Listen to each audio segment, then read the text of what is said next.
Okay, I have finally read the 194 pages of opinions from Trump versus Barber yesterday. This case just came down yesterday, and it is about what people would commonly call birthright citizenship, shorthand for the language that comes from the 14th Amendment. So the case was ultimately decided against the Trump administration. That's kind of the bottom line thing we could all agree on, what the 194 pages indicate. Let's start with the 14th Amendment.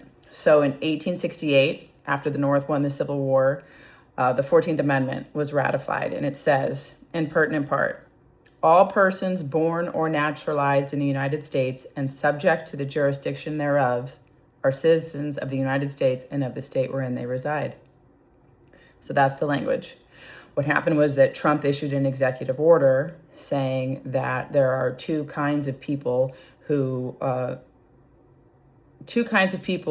whom their children, even if born in the U.S., are not citizens. And that's either people who are unlawfully here or temporarily here. So this case was about, can that executive order go into effect? The lower court said, no, it can't. And the Supreme Court said, yes, we're striking the executive order. So that executive order is what is gone.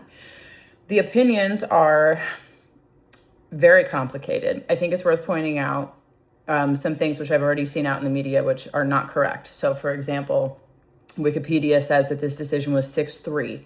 There are 9 justices on the Supreme Court. When you say something like 6-3, it indicates that that decision is probably not going to be overturned for a very long time unless we see a makeup in the Supreme Court that changes a lot. It's not true that it was 6-3. The decision was written by one justice and joined by 4 others. It wasn't exactly 5-4 for reasons I'll get into, but there were only 5 justices who voted in agreement with this opinion. That's not a lot. So as you can imagine, as we've seen in the past, when opinions are close, they can quite easily be changed.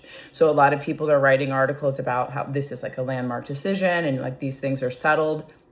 I personally don't think they're settled at all. I've got some hot takes on that, which I'll share. So starting with the majority opinion, Justice Roberts, who's the chief judge, he wrote the opinion. It was joined by Amy Coney Barrett, known as a conservative, then Sotomayor, Kagan, and Jackson, who are the 3 liberals on the court.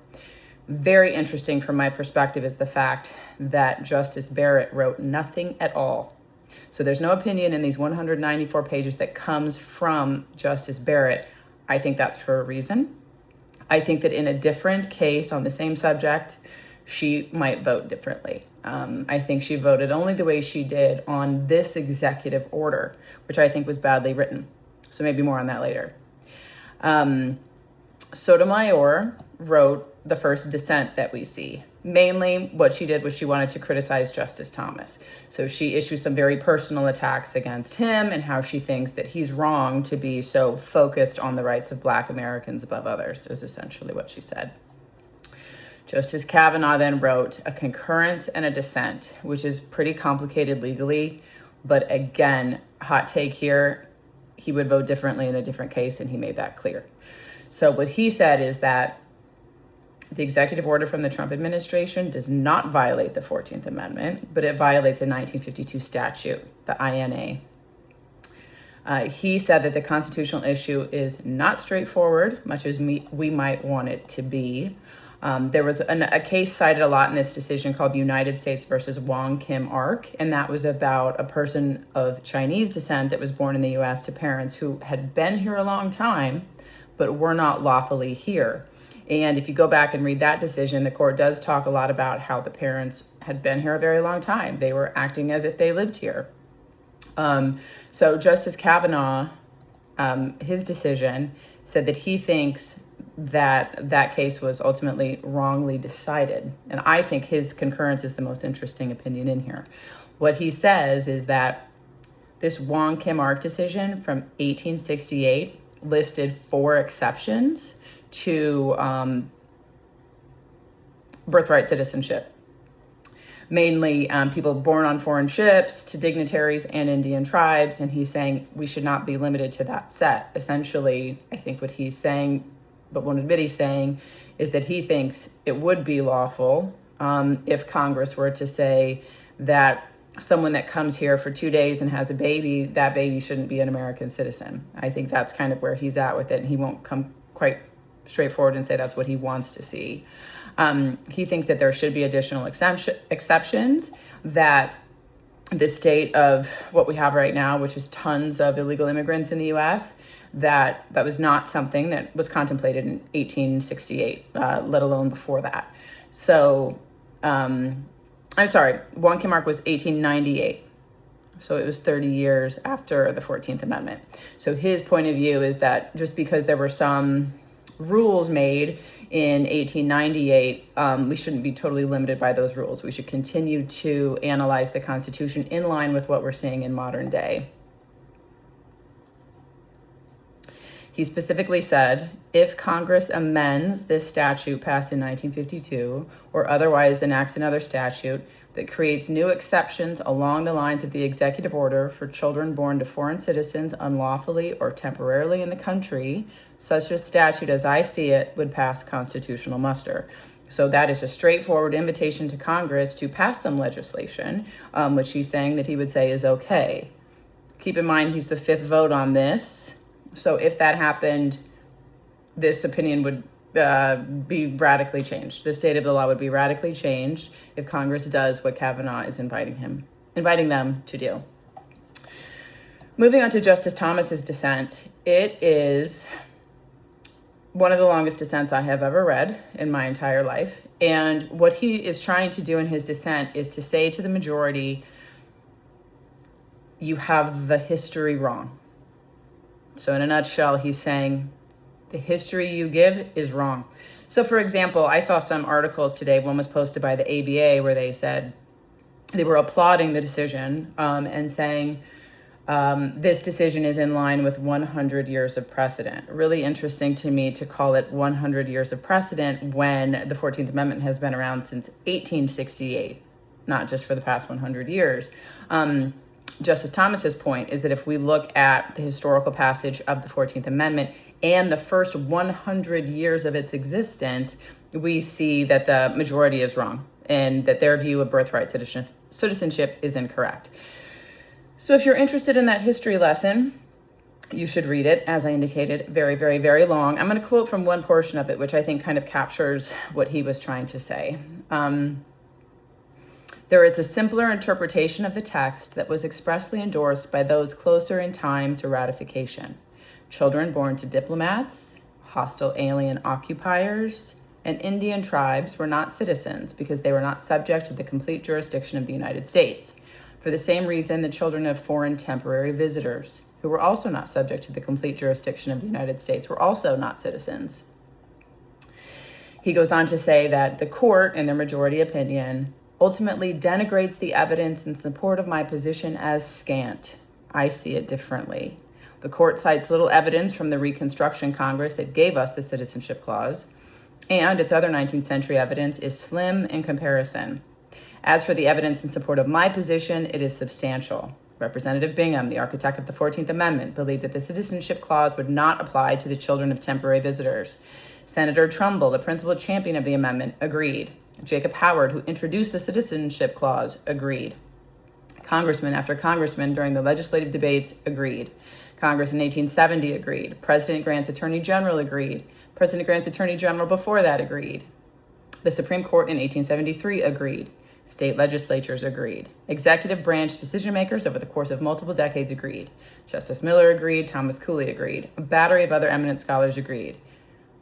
And the great Justice John Marshall Harlan on 3 separate occasions agreed. Once again, quote, I am quite comfortable in the company I keep. And then he cited one of his own dissents. What Thomas also brings up in his lengthy dissent is something that I think is the far more commonly talked about issue among regular people, which is it possible that the children of illegal aliens can be domiciled here? Such that letting them become citizens would be in conformance with his view of the history.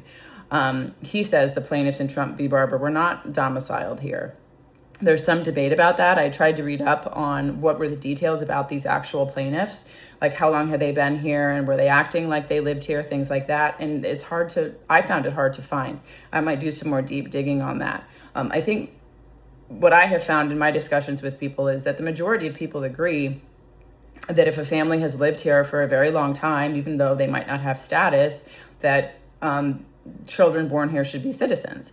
And I think that Thomas would agree with that. Someone that was born here to parents who lived here, for 20 years, and then the child has lived here their entire life, that child's not subject to any foreign power. That child is not subject to, any other jurisdiction. So this is, I think, the point that most regular people find interesting and see in their day-to-day lives, and the court doesn't talk about it all that much. And I think that a case in the future might get more into that issue. This executive order was struck based on what they call a facial challenge, meaning it had not been applied to anyone yet when they sued over it. So these three plaintiffs brought a facial challenge, saying it's facially unconstitutional.